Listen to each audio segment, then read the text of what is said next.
Пусть обеспечит работой.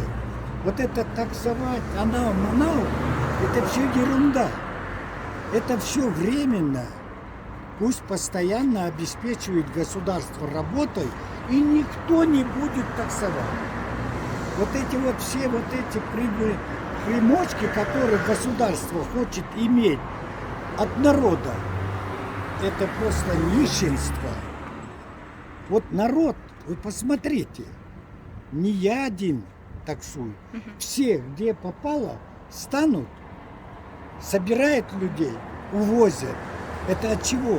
Это не от хорошей жизни. Это от жизни, которую нужда заставляет.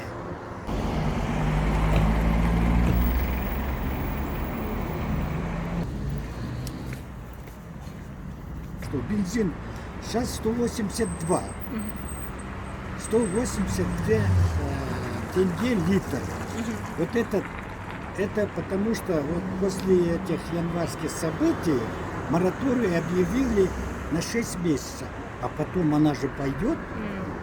Запчасти, вот возьмите любую запчасть, которая стоит 1000 тенге. Александр, Запчасть 1000 вот, тенге. запчасть, которая стоит 1000 тенге, завтра пойди, уже стоит 1200.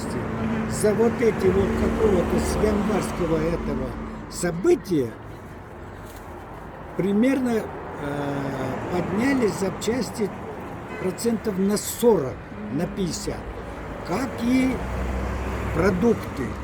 Продукты кто? Вот этот вот заработал здесь, допустим, 200 тенге, ну плюс 1500 тенге.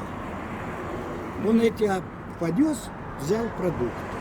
Завтра придет, по этим ценам продуктов уже не возьмет. Намного больше стоит. Вот такие вот дела.